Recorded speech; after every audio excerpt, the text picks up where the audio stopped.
If you want all of your data in one place, you need the Intuit ERP. I'm Damon John, and I run my growing business on Intuit Enterprise Suite. Learn more at intuit.com/ERP.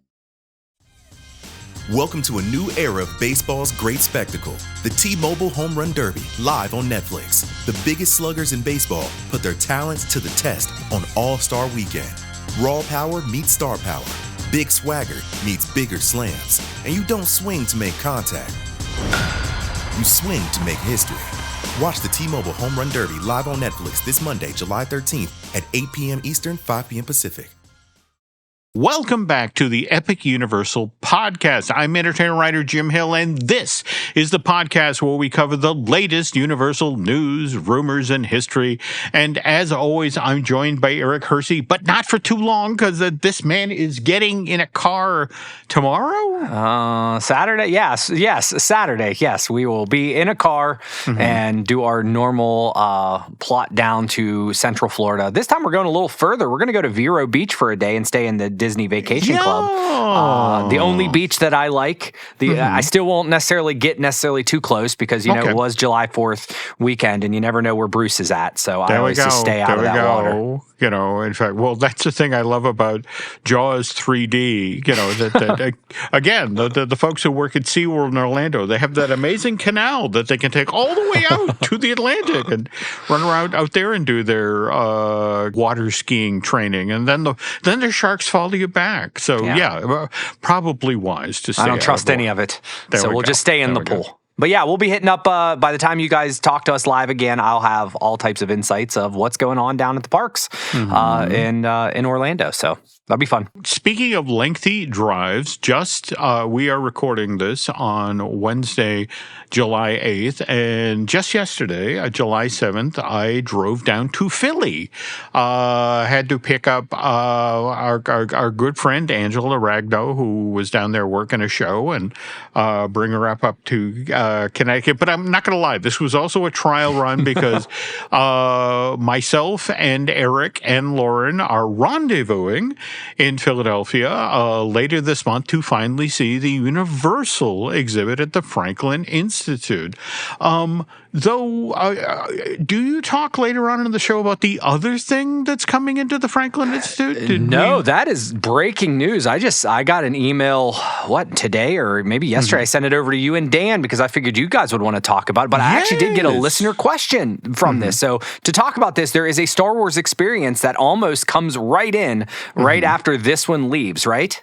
Yeah. And I'm not going to lie, I'm intrigued by that name because wasn't the Star Wars experience supposedly the name of the thing that was going to go into the sphere? I mean, but this is a different animal, right? That's or at least what the press release is telling us about the thing that's coming to the Franklin. Yeah, I'm not 100% sure all what's coming in. I'll tell you, it's one of those fast days where I'm like, all right, this came in. Oh, Jim and Dan need to talk about this. What exactly was it all, Jim? Well, that's. Are we doing the same thing? You were driving all day, so maybe we'll table it and we'll talk about it later. Because I was thinking to myself, one epic thing at a time. But I got a question today from a listener on X, Chris, asked, does Universal make money from this, or does Disney make money from these exhibits? And I was thinking it's the other way around, isn't it? Like they pay to get in for the publicity. Like how's this agreement work? Do we know? Because I was almost confused. I'm like, I don't know. I don't know who makes money off this. I look at it as an advertising setup. So Franklin says, here's a space. You want to bring it in. You can advertise your stuff for a year. But did they pay Epic or Universal licensing to bring it in? Isn't that an interesting question? That is an interesting question. And tell you what, let's table that for now. I'll do the research. I'll ask. We'll find some. We'll ask the person there. We'll be like, hey, who's paying for this? Yeah, but off the top of my head from previous conversations with Disney, when it comes to arrangements around the country, I know the first initial museum exhibits within, that Disney took part in, they were more about prestige. They were, for lack of a term, loss leader, but on the other hand, the company got great publicity and, it helped legitimize certain film efforts and that sort of thing. But further on down the line, in fact, this is really more of a topic that Lauren and I should discuss. There was the retail component. You would go to the exhibit and then you'd exit through the gift shop. And between catalog sales of, that reminded you of everything that was in the exhibit and T-shirts to show friends that you'd been to the exhibit, the mouse made out quite nicely. So well, we'll probably end up with a couple exhibit shirts, I'm sure, or books or whatever they have there in a couple weeks when we come back. So, but you didn't swing by the gift shop when you went to Philly. No, I did not. In fact, the only thing, Angela insisted. I picked her up at the hotel and we drove straight to a place to get a Philly's cheesesteak. In fact, she was thrilled because the local she asked about where's the very best place to go get a cheesesteak. Oh, well, you got to go to Jim's. So it's like, so she took Jim to Jim's to have a cheesesteak. And my only mistake was that, we climb in the car and then I have to drive, her, 5 hours up to Connecticut and then continue on 2 more hours till home in New Hampshire. So by the time I finally ate my cheesesteak, it was like 9 o'clock at night. It had been made at like 3:30 in the afternoon.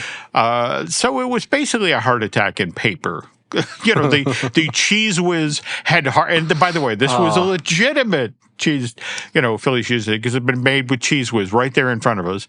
So, I'm still waiting for that heart valve to reopen. But I'm good. I'm good. Maybe we'll have a fresh one next time we're there. Well, there we go. Yes, in the first few minutes, so the grease doesn't immediately clog and kill you. But all right. Anyway, on that note, we have to get this show started because this man, he needs to hit the road. And but on the other hand, if you're headed to Orlando, Central Florida, to visit either the Disney or the Universal parks there, you really need to go check out unlockmagic.com because listeners to the Epic Universal podcast are saving up to 12% on theme park tickets. Plus, you can save on tickets to after-hour events like the Mickey's Not So Scary Halloween Party. And by the way, didn't Len mention on the recent Disney Dish that already 2 nights are sold out? Yeah, that's what you guys were saying. So and it's starting earlier and earlier. So you officially can wear a bathing suit now to the first Halloween party and maybe keep yourself from sweating to death.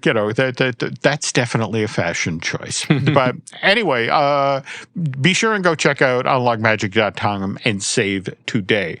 All right, let's now get to the news. And Eric has chased down some interesting stories this week with, just, something we've been talking about on this podcast forever. The Celestial Goodnight fireworks show finally officially debuted at Epic Universal. Yeah, did you?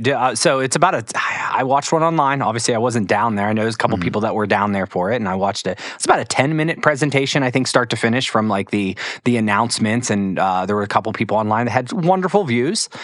Jim, did you get to catch any of it? And I mean, I know that there's also been previews and some samples here and there, so I know it's been catching it. Have you caught any of the fireworks? I am actually trying to not see it. I would like to see it in person. Man, you deserve a gold star. Like, this is achievement unlocked for Jim Hill. I saw a little banner come up on the bottom of the screen there. You just unlocked it. You are normally the spoiler king. I am. But this one, I mean, this is the thing that buddy of the show, Bio Reconstruct, has done such a superb job of documenting the construction, the individual pieces, when the firing tubes are being loaded. And I just feel like, especially given how hard the folks at Universal have worked to bring this thing into the parks, I at least owe it to them to see it the way it's intended, as opposed to on my laptop or a teeny tiny phone. Good. Look at us trading places, because I watched the whole darn thing. So I was honestly thinking the same thing. I'm like, well, I probably shouldn't spoil it, because listen, guys, fireworks are so much more. All nighttime shows are better in person, right? Yeah. I mean, I guess all attractions are for that matter. But it is a nice, it's a nice 10-minute show. I did get to see it from a perfect angle. I really, really enjoyed how they used color with the fountains and colors in the fireworks. The Super Nintendo part was really fun and cool. And you got some Donkey Kong, and you got, it got little aspects of all the different lands. So if you are into spoilers, you can go see it out there. But it did launch, I think on the 7th, it was the first one. And we're using 350 fountains, 7 million LED lights, all synchronized to music. And yeah, it was a nice little thing to watch. But I'm with you, Jim. I would like to see it in person before I give too much judgment. And speaking of which, it sounds like the event that I need to take part in that would allow me to do this has just actually been announced by the Universal Orlando Resort. The Universal Nights, an after-hours hard ticket that is coming to the theme park on select dates this fall, right? Yeah. So that was just announced online, that's where you see it everywhere online. But it is a limited capacity after hours event. So we've seen these all over the parks. This is a popular thing. But the tickets do go on sale August 13th. So right around that time, Halloween starts. But the event's scheduled from a 9 to midnight. All right. So that's when all right, 3 hours. Is that it? Well, you get to get in early starting at 7. Okay. So and they're running it from October 3rd to October 17th, so it's not a long event at all. Jim, what do you think about tickets starting at $179.99 per person? Well, look, let's be honest. What are the tickets for Mickey's Not So Scary or Jollywood Nights, or for for that matter, Mickey's Very Merry going for? I mean, that's kind of what the market will bear. You do get the park and as you mentioned, you can get in at 7. So you get 5 hours in the park. You get, and they have, it's like the old joke about the guy who goes to Vegas and gambles and loses and tries to make the money back on the free buffet, just sort of like I'm going to eat my weight in prime rib, but I'll get them, but it's like, you get free snacks with this. You get the Celestial popcorn and the crispy kimchi bao. I don't know if you can eat enough of those to justify a $179 thing. Well, it all comes down to capacity, Jim. That's the thing is we went there earlier this year and we were early entry and we got so much done before noon, right? So if we can do it all before noon, but there are going to be aspects here where if there's limited capacity, you might be able to get on Donkey Kong, and it might be one of those things, and it's a beautiful park at night. You've already closed the deal for me. Now, the thing I was looking forward to is that, again, I have not been able to see Dark Universe at night, and friends have told me, the nighttime lighting package there is spectacular. You got to see the Burning Blade at night. There we go. That's it exactly. Yeah. So I'm happy that they're doing these things. And it seems to me like most of the time, the park closes at 9, so you would have a 7 and 9 gap where there's actually still people there. But I guess you would start the event almost off with the Celestial Goodnight, and then you'd have the park for 3 hours and limited capacity. That sounds like you can get a lot done. So I will be very interested to see. We're going to try to go down, I think, again in the fall, maybe winterish. So we'll see how that goes. I don't know if it'll be around that time, but it'd be a cool thing to sample. Okay. Quick note. We jumped to the other side of the country for just a second here. And this comes by way of my co-host, Drew Taylor on Fine Tuning, who lives just up the street from Universal Studios Hollywood. And, the other day he shared, by the way, that silent coaster that Universal is, talking about, the Fast and Furious Hollywood Drift, and they have begun testing it with people. And Drew is like, you know what? Not so silent. No. So Yeah, I mean, but again, it's also, to be fair here, it's test and adjust period. This is why they're doing this. It's called test and adjust and find out who we're going to give bigger Christmas baskets to in the neighborhood. There we go. There we go. All right, so we went from Orlando out to Hollywood, and while we did that, we flew over Universal Horror Unleashed in Las Vegas, which, by the way, again, we're recording this on the 8th, so this debuts tomorrow, July 9th, or if you're listening to this podcast on Friday the 10th, this happened yesterday. Yeah, it's just a bunch of time travel and stuff we do here, But yeah, this just came out, so quick turnaround. Like, it literally was just announced. Resident Evil is taking over. So, Jim, you were there, we were there. There are 4 main haunted houses there, but there's a lot of space. And from what I understand is that they're basically hosting a limited time Resident Evil takeover. So this is pretty much throughout the rest of the summer, and it's going to have a whole bunch of inspired zones, characters, puzzles, foods, drinks, and of course those lovely merchandise that you can't take out of the gift shop until you're ready to leave. Well, in fact, I'm looking over at my fridge right now, and there among the many souvenir magnets is that bloody poker chip that I bought there in the gift. And again, couldn't carry back in because you know how many people are killed each year in poker chip related incidents. But, that's it. Well, there are probably some people killed here in Raccoon City fictitiously. Jim, I'm not so I know of Resident Evil. Obviously, it's a very popular game. I've heard about it my entire life. I don't know much about it, but it sounds to me like it's been a hit, and they've been doing stuff with Resident Evil over in the Japanese parks for a long time. Yeah.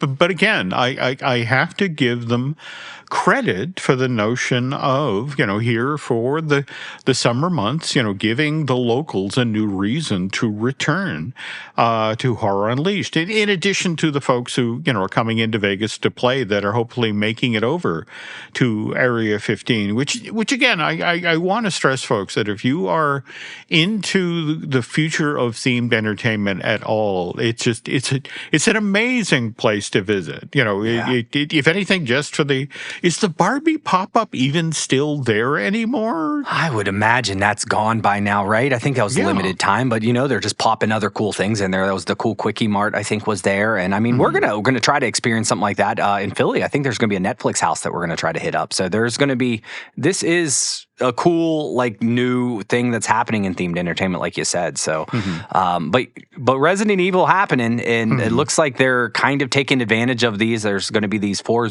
all these zones. They're going to do an arrival, a mission, infection, combat, escape, and aftermath. So, and I guess it's kind of like puzzles. You can solve different things, and then once you're done solving, you can move on. So I think that is not necessarily escape room-ish, but like what you said, it's another reason to get people out there and to try it. Absolutely. We're going to have to go back. Now, speaking of temporary, limited time things, back out to Hollywood now.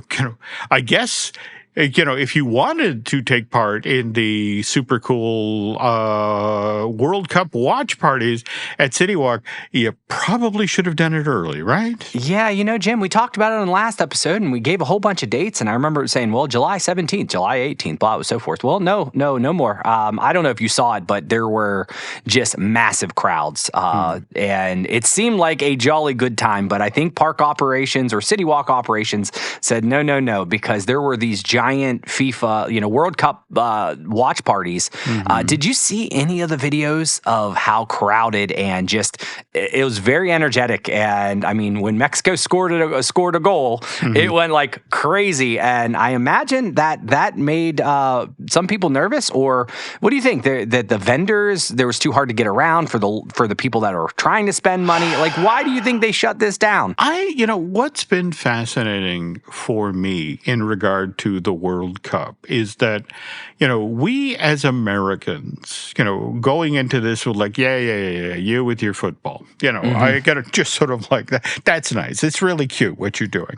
And then to actually see the crowds and the impact and something like this where, Universal initially thought, we'll do this and we'll get a couple of people. It's like, we didn't think we'd get this many people and like, holy cow, maybe we need to rethink this. And it's just, to me, what's fascinating is watching people now trying to jump on the bandwagon, because we've still got till next week or thereabouts, right? It's still going on. Yeah. I have a teammate of mine who is quite big into soccer, and we went out. We had a team meeting the other day, and we went to a little shop to eat lunch. And I watched the most soccer I ever have in my life. And he was explaining we were watching England versus the Congo, I think, and they got real excited when the Congo scored, and I'm like, what happened? Like, why is this so exciting? And it's just because goals don't score, that you don't score a lot in soccer, and I was being schooled, and it was fascinating. He was telling me all about, all the controversies and different, how the game's played and how World Cup. So I got a whole education on it, and it's fascinating that, and I think this year, you see a lot more people just kind of coming out of the woodwork where, like we kind of realize, everybody else in the world likes this game. Maybe we should too. And I think they were just surprised by the amount of people that came to these watch parties, because it is kind of like, it's a time, it's a thing to get together. And when they score, they went nuts. And I just saw videos of, over in City Walk during the Mexico. And it was like, yep, I don't think I'd be able to make it through if I was just, if I was just trying to go get some, chicken or go to Margaritaville, like you wouldn't be able to make it through there, guys. You're there to watch the game. You are. So one quick side note, and again, about other folks who are rushing to get on the bandwagon. I actually had somebody from Disney Theatrical today reach out. And did you see where they have changed The Lion King on Broadway to reflect the World Cup? No, but I know they're always very clever. Wasn't it like on a lot of the shows, I think the Genie used to do something like pop culture referenced and stuff like that in a lot of their shows. But yeah, what are they doing with Lion King? Well, now it's that moment from late in the animated feature and in the second act of the show where it's Scar is now in charge of Pride Rock, and he's got Zazu locked up in his cage and turns to Zazu and says, "Sing me a song, something bouncy." And of course, if you know the film, what they say he sings at that point is "Small World," and and Scar is, of course, no, not that song. Well, for the week of World Cup, they've changed it to the "Ole Ole Ole" song, and it was so funny to watch. Gavin Lee, who's, by the way, the original Bert from the Broadway, both the London and the Broadway version of Mary Poppins, is back on Broadway, and he's playing Scar. But he had as a Brit himself, he was having fun with making fun of the World Cup. No, it's hitting big. So we'll see. I don't think there's going to be more watch parties anywhere, but you can have your own watch party at home, and I'm sure you can watch it on NBC, which is owned, currently by Comcast. So they all win. Okay, now again, we've talked about Hollywood, we've talked about Vegas. We rarely get the opportunity on this podcast to talk about Universal Studios Singapore, but they had some big news this week, right? Yeah, we had our own little World Cup in this show today. We're going all over the world, and we stop at Singapore because they are creating, it's announced that they're going to have the Super Nintendo World expansion. So I was familiar that Singapore had a park, but I wasn't too familiar, and so I went over to their website, looked all over, and they have nice little lands here, but they do not have a Mario land right now. They do not have Super Nintendo, so very vague in terms of when this is happening, like 2030, I think that some people were speculating. Vague in terms of what you're getting, but it is, hey, we're growing and we are going to build upon this. And I think this matters for us domestically. I don't know if I'll ever make it to Singapore, but I think it's pretty important when they start making announcements of what attractions they're getting to kind of look at it, because I think there's an expansion pad somewhere that might end up, with some technology if they decide to do something different than the Yoshi ride or the Mario Kart or Donkey Kong, right? Oh, absolutely. And remember, it was actually Universal Studios Singapore where we saw Transformers: The Ride 3D debut. It started there, went to Hollywood, made its way to Florida, and I want to say Japan after that. So, sometimes, projects of size debut at Singapore that then travel. And it would just be interesting. We're far enough along in, the Super Nintendo world that, there are obviously rides they could build for that park built on the earlier successes. But it will be intriguing to see what iteration, or more to the point, what new comes to the table at Super Nintendo World for Universal Studios Singapore. Yeah, so I always look at the international parks, and if you see something happening there and it's successful, you just see that stuff kind of happen stateside, and that's been with almost all themed entertainment and all, when it comes to theme parks. So I always kind of look at that and say, all right, what's likely to, because like you said, you might not make it to Japan, you might not make it here. And I mean, it's going to be really big when they start doing the UK park. Stuff that's going there is more likely going to get transferred because it's easier for them to make two of these and already know the system and already have all the stuff and the kinks all worked out than it is to be completely inventive and create a whole bunch of new stuff. So I think that matters for everybody here in Orlando or Hollywood for that matter and in between. That certainly makes sense. Okay, folks, so that does it for this week's news. In a moment, we're going to come back and kind of follow up on last week's feature in regard to the Backdraft attraction that opened at Universal Studios Hollywood as part of the Starway project and all that. But really going to use that as an excuse to talk about Ron Howard's history with Universal Studios. But before we do that, there's this. I wrote a little song to remind you, Choice Hotels get you more of the experiences you value. The Cambria Hotel's got it all. A rooftop bar, have a ball. Bring a date, your squad, or even your mom. Book direct at choicehotels.com.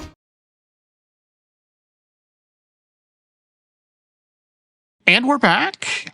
Okay, so a moment ago, when Eric and I were chatting in the first third of the show, I mentioned that I had driven down to Philadelphia for the day yesterday. And what was interesting is I managed to drive around the city, especially the Independence Mall area as we were headed out of town.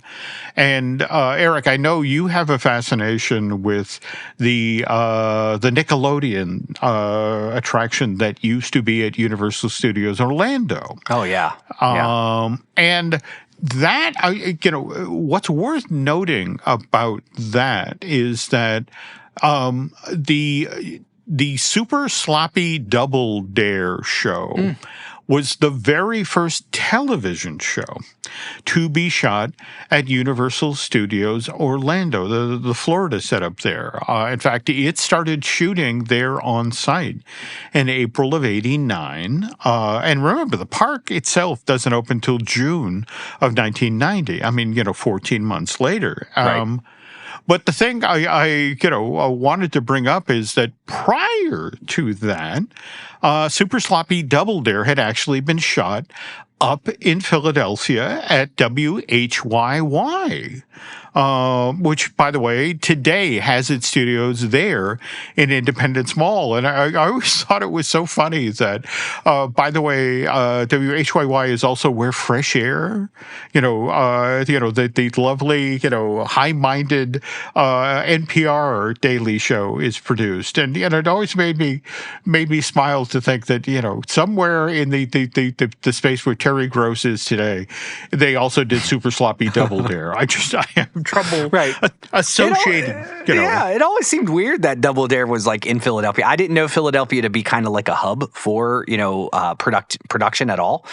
So like when I remember, I've watched my fair share of how Nickelodeon was made and early stuff. I'm a '90s kid, so I was a very SNCC individual. So I always kind of did. And I was like, Philadelphia, really? That's a weird place to kind of go. But, hey, it is interesting. No, absolutely. So, but I love the dichotomy of that, Fresh Air and Super Sloppy Double Dare.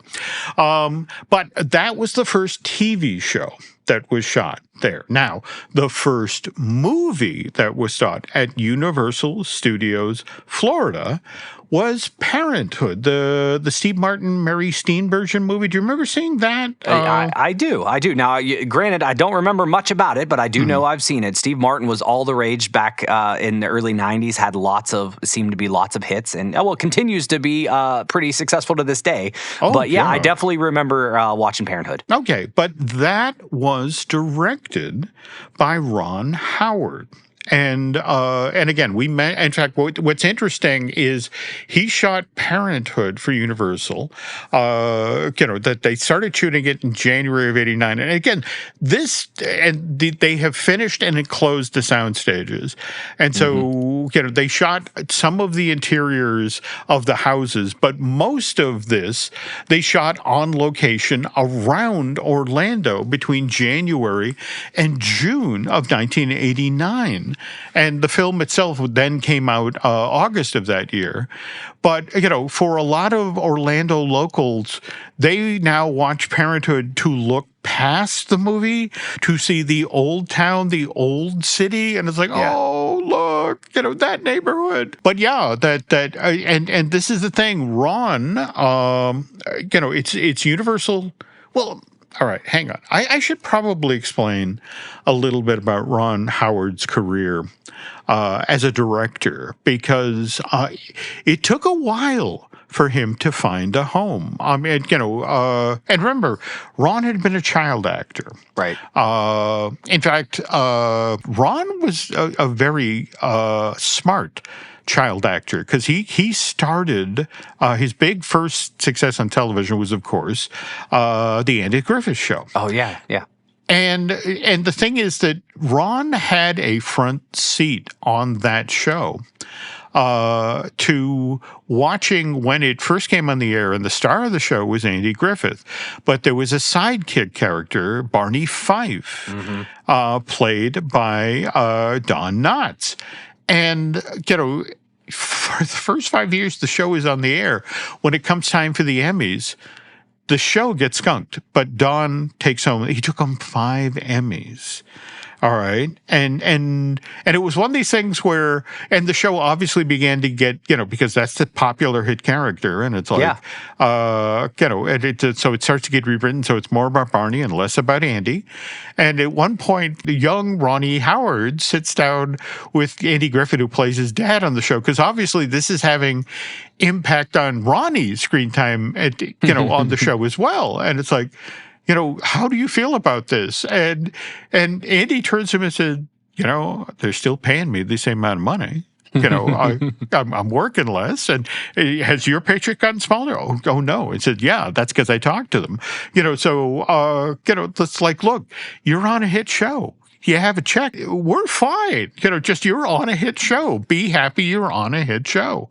And so what was interesting is if you jump ahead just 10 years of Ron Howard's life, he's the star of Happy Days. Yeah. But then there's this character called Fonzie, all right, played by Henry Winkler. And it was one of these things where when Gary Marshall retooled the show, so it was mostly about Fonzie, and Ronnie Howard became the supporting character on the show. But Gary Marshall was also a pro as well. And it's like, look, you're going to get paid the same. You're still going to have your same, advertising, that you're fine. And Ronnie's like, no. Andy Griffith told me about this years ago. I'm good. In fact, it leaves me time to do other stuff. And what Ronnie Howard decided to do during this time is he decided to try his hand at directing. All right. So first things first, he makes a movie for, during summer break between, when they're not making, Happy Days. He makes Grand Theft Auto, which comes out in theaters in June of 1977 from New World Pictures. And the budget, I'm not going to lie, Eric, it's $1.45. And he has like 2 weeks to shoot it. It's not the greatest motion picture, but Ronnie came away from the experience exhilarated. He he had so much fun, but he also had to, in order to get the job directing the movie, he had to agree to star in the movie. So it was like, so the whole time he's like, I'm on screen and I'm saying my lines, but at the same time, I gotta get the next shot. I gotta get the next setup. But he had such a good time that he then began pursuing his next directing gig. And ironically enough, he came to Warner Brothers with a script for Night Shift, this comedy that was set in a morgue, and it was just one of these things where the folks at Warner Brothers were like, "Look, yeah, we'll take a shot on this, but you got to go find a star to be in this movie." And it's like, well, how would you feel about Henry Winkler?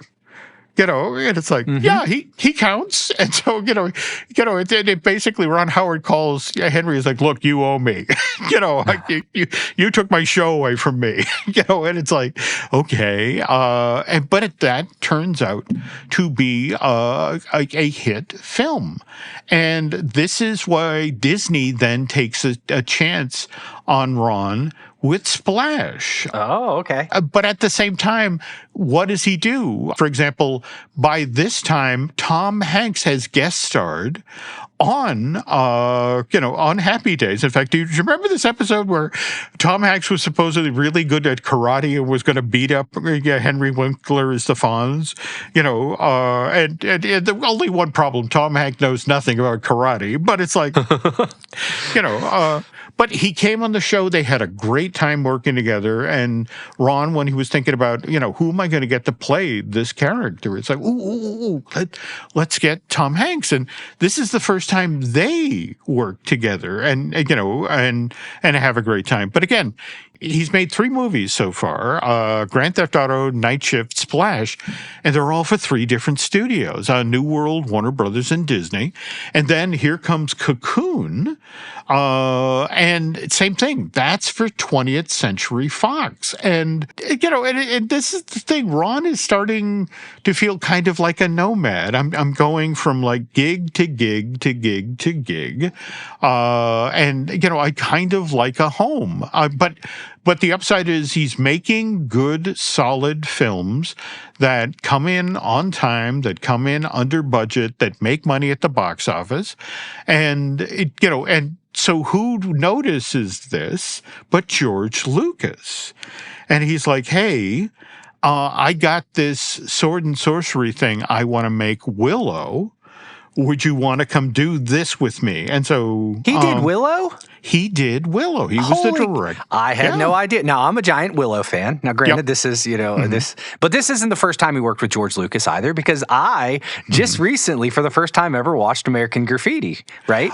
Oh, which I think that was made in 72, maybe, something like that. All true. Yep. 73. Yep. And he was an actor there, because I was trying to do the timelines here, and that's the big movie that essentially George Lucas made that ended up helping him get the Star Wars kind of going, and that was a Universal film, because I was Mel's dine-in when we're there. I'm like, I don't even know what this is all about, and it all comes together. I just watched that the other day on Netflix before it was leaving. So it's so funny that he and Willow is a big fantasy movie, in which I had no idea Ron Howard was the director. So continue on. Sorry, you got me real excited. And what's intriguing about that is it was American Graffiti that got Ron Happy Days. I mean, it was a notion of, boy, he really is good in period pieces. Let's, and that's set in the 1950s. Let's do this as a television program. Holy cow. I'm looking at this, and I'm looking at the timelines. I would have thought Happy Days came first, and that's how they did that. Oh, look at that. What do you know? All this stuff coming together. And also, if we take a step back to Cocoon, one of the other things that put, George Lucas, put Ron Howard on George Lucas's, radar again, not just as an actor, but as a director. But it was like, think about it. Cocoon makes use of some pretty heavy-duty visual effects. It's sparingly in that movie, but it was the fact that, here was Ron, who was really good about, when it came to the effects side of the house, it's like, okay, I have to give these guys time to actually do the work. I also, I have to, shoot the background plates that they need. And it was one of these things where it's like, God, this guy gets it. I want him on board with Willow, because that's got a billion more effects than Cocoon ever did. So, but again, on the other side of Willow, this is poor Ronnie Howard, who, again, he's now made movies for New World, for Warner Brothers, for Disney, for 20th Century Fox, for Paramount and MGM. And it's like, I'm just tired of packing my crud up in a cardboard box. Can I please work someplace for a while? And this is when Universal raises its hands and says, hey, we got this Steve Martin movie.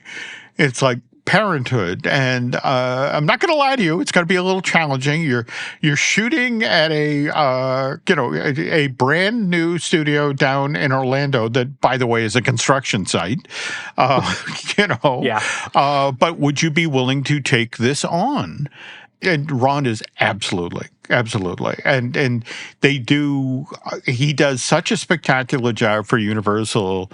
This is when, as he's finishing up Parenthood, they're like, hey, we got this idea for a movie about Chicago firefighters, and would you be interested in doing this for our studio? And it's like, I get to make a movie for the same company back to back. And it's like, absolutely, I want to do that. And that what starts, Ronnie Howard's epic run at Universal Pictures. And when we get back from this break, we're going to walk you guys through. We're talking close to 20 films. But before there's that, there's this. And we're back. Now, Eric, I know there's a couple of these, the films that Ron Howard made at Universal in the 1990s. There's just no way you could have missed. I mean, you have to have seen Apollo 13 at some point in your life, right? Well, Jim, we've been waiting for that perfect moment to watch that. I don't have cable like you do, Jim. No, we did an episode on Apollo 13, and you talked me into it a couple. This was probably last season, and I've been looking for it to come out and finding the right time to watch it. But it is on my short list, Jim. I have an IMDb poster that has the top 100 movies, and you kind of scratch it off and so forth. And that is where I'm going through right now and trying to get all those. I think it might be on there. I'm pretty sure it is. So I'm going through those movies. So I will get to it. And I'll get 99 out of 100 because Jaws is on that list, and I'm still not yet quite ready to do that. Okay. Well, no, I mean, it's just that Apollo 13 is that rare movie where you go into it, you know how it ends, and it is just, it startles me every time I see it, how ridiculously entertaining it is, how it will just suck you in.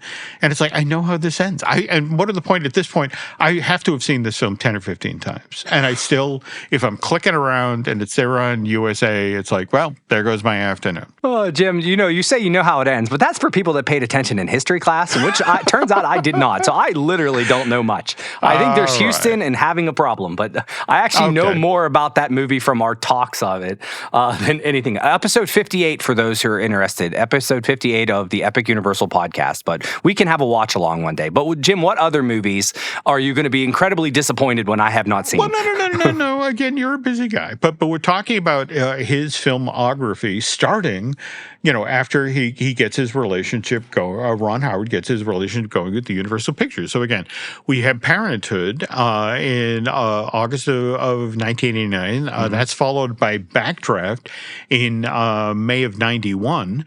And then May of 1992, this gives you some idea of how much Universal thought of Ron Howard. And it was the notion of, okay, this is your film about the Oklahoma land rush. And how would you feel about working with a big star? And I said, well, who's a big star? Well, Tom Cruise. And it's like, okay, yes, I could do that. Now, that's May of 1992. This is followed in March of 94 with The Paper, which is about the Chicago Trib. And what's great about this is about the time that Ron Howard has built up his repertory company. So, for example, this is Michael Keaton coming back to play the lead in this thing. And Michael Keaton, by the way, was the co-star in Night Shift back in 92 with, again, with Henry Winkler. And then, of course, if we jump ahead to June of 95, this is when we get Apollo 13. Again, wonderful film. Go watch that. But now, at this point, and think about it, he's now made, what is it? He's made 5 films for Universal in a row. And it's about this time that Disney raises its hands and goes, oh, by the way, if you check the contract that you signed back for Splash, back in 1985, you owe us a movie? Oh, we did, so would you like to come back and make something for Touchstone? And by the way, that's the other thing. Ron Howard made the very first film for Touchstone. People forget today that when Splash first came out, largely because you got to see, Daryl Hannah's bare butt, that, they couldn't bring it out under the Disney label. So they actually created a whole new division of the company. In fact, Daryl Hannah evidently, still to this day, they formed a company based on my butt, But anyway, so here's Disney going, hey, you owe us a film. And so this is when he goes back to Disney and makes Ransom with Mel Gibson. He is working with A-listers now. Absolutely. He is 90s. These are the top dogs. So he must have a great reputation of probably from being an actor, right? To know how to talk to people, right? This is a director who knows how to talk to actors, who, the sort of guy who looks at the production schedule and let's make this for you, easy as possible. And by the way, these skills really came into, he had to rely on these heavily. If we jump ahead to, first he makes Ed TV in March of 99, but now we jump ahead to November of 2000, and this is when he does The Grinch Stole Christmas, and he's got to coax Jim Carrey off the ledge every goddamn day to be in that makeup. And by the way, I did follow up on your what you put out there about the makeup, again, with the notion of the dots on the face and that sort of thing, about maybe they're going to be doing that differently with The Grinch Stole Christmas or the Grinch sequel that just coming. What did we find out here? Well, evidently, and again, I don't know if Universal Pictures is quite ready to talk about this, but this evidently is what persuaded Carrey to come back. They did a test where they put the dots on the face and they sent the footage off and they brought it back, and it's like they can make him look like they did for the 2000 film without the makeup. Look at that. So, yeah, there might even be they might make it into a trilogy or just keep making them. Jim might just be the Grinch from now on. But no, that was a great catch on your part. So, but anyway, he continues to keep working for Universal. We get A Beautiful Mind, which, by the way, Academy Award winner. That's November 2001. And then slight break. He heads over to Sony Columbia to make The Missing with Tommy Lee Jones. And that goes really, really well. And he pivots back to Universal for one film, for Cinderella Man, which stars Russell Crowe, the gentleman who starred in A Beautiful Mind. And then it's Sony and Columbia who raise their hand and go, hey, we just got the movie rights to those Dan Brown books, those the Da Vinci Code things. Mm-hmm. How would you feel about, making a series of films based on some best-selling books? And it's like, yes, please. Yeah, did he make there was at least 2 of them, I remember. There were 3, actually. Okay. Da Vinci Code came out May of 2006. Angel and Demons came out May of 2009. And then the final one, Inferno, well, that didn't come out till October of 2016. But he made 3 of them. Oh, shoot. With I've Tom seen 2. Hanks. Yeah, and those were huge hits. I remember being obsessed when I didn't read it. Well, I imagine the book did really well because I remember people saying, you got to read this, and then the movies came came out. So those were huge hits.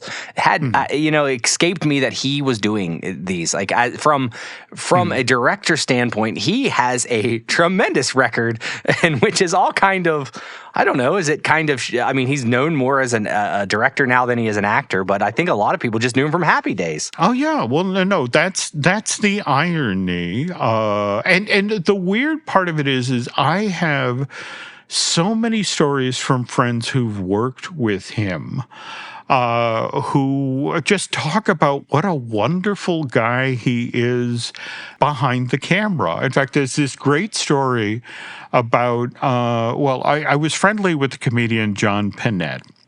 I say no name. And John actually shot the pilot for a TV series that Ron did through Imagination Television with Brian Glazer. And he just talked about the fact that they're in the editing room trying to fix the pilot. And, it's not coming together for whatever reason. They didn't have the shots they needed. Everybody's very frustrated because they can't make this work. And Brian Glazer at one time turns around to the entire room full of people in the editing bay and says, anybody who comes up with an idea to save this show, they get the privilege of shaving the 5 remaining hairs off of Ron's head. and the room explodes with laughter, including Ron Howard, because that's the thing. He was like, yeah, I'm bald. Big deal. Okay. Anybody got any ideas? But no, he's just this genuinely sweet guy that when you get in a bind, I mean, remember when Solo, a Star Wars story, got in trouble and they fired Phil Lord and Chris Miller, and, the folks at Disney are like, what do we do? Yeah. And it's like, we need somebody who's going to come into this chaos and sort it out. And it's like, what's Ron Howard doing? And he came over the hill to save that film. Yeah, and I listen. I mean, anybody, and it doesn't seem like he takes himself too serious. I loved him in Arrested Development, in the many, like, it was the narrator number one, but like just was wonderful in that. And it just seemed like he seems like the one that, like, that isn't an act. Like when the red light's on, he seems genuine. No, absolutely. And what's fascinating to me is when you look at the people who show up time and time again in movies. I mean, think about it. Chris Hemsworth, back in September 2013, made Rush for him. And then, he had such a good time making this movie about, professional race drivers that, he just turned to, what are you doing next?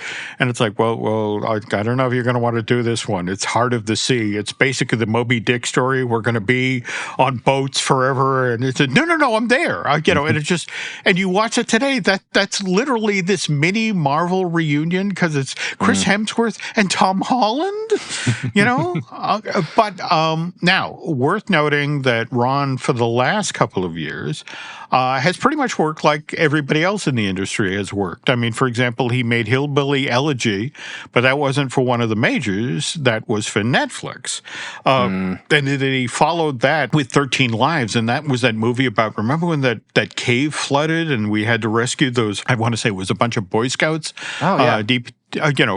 He made that for Amazon, and then there was even Eden, and he makes that for Prime Video, and he's got a brand new film with, by the way, Adam Driver and Anne Hathaway. That's coming from Amazon.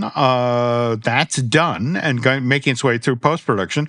But then we now arrive at the Grinch sequel that just got announced. And again, that's back at Universal Pictures. He's coming home after all these years. But again, it's him and Jim Carrey and his longtime production partner Brian Grazer, and they're going to be back on the Universal lot. So not in Orlando, though, right? Not necessarily in Orlando. And by the way, by this point, remember that's 1989, and what are we? We're now 37 years later. So I would imagine the new paint smell it's done. But anyway, if you want to see old Orlando, that's the movie you really want to watch, Parenthood, from the summer of '89. And mind you, you got to look behind Mary Steenburgen and James Rowe. But that's another one of those movies where you watch it and it's like, that's Keanu Reeves. Yeah, Keanu Reeves in that movie. I remember that. He was like the teenage boy, like love interest or something like that. Yeah. No, it's a wonderful film, and more to the point, those of us who have been through Parenthood, it's a little too close to reality, but it's a great movie. No, well, listen, it is kind of impressive. Ron Howard impressed me today. I did no idea. I mean, I got really excited about Willow, but it also looked like he did the Idea Man, Jim Henson biography that's on Disney Plus, and he also did that. He did an absolutely wonderful. And that's it. We haven't even talked about Imagine, his production company with Brian Glazer, and they've done amazing work over like the past 4 and 5 decades. So great body of work. But again, this all came about because on last week's show we were talking about Backdraft, the attraction. So anyway, on that note, again, this man has to pay for a trip. He's got to get to Vero Beach. So let's shut it down for this week in regard to the Epic Universal podcast. But by the way, if you have topics or suggestions for things that you'd like Eric and I to discuss on Future Insolvencies podcast, please send those along through social media. And on that note, on behalf of Eric Hersey, who, by the way, just want to let people know you really want to tune in for next week's show because he did an absolutely killer story about Masters of the Universe and how they showed up at the Universal Parks. And the reason you want to listen to this is kind of a teaser for a brand new series we're bringing here on Jim Hill Media about wrestling in Florida and the various wrestling events that were filmed both at Universal Studios Florida and Disney's Hollywood Studios. But that's later on this summer. And until then, again, thank you for listening. And the Epic Universal podcast will be back soon.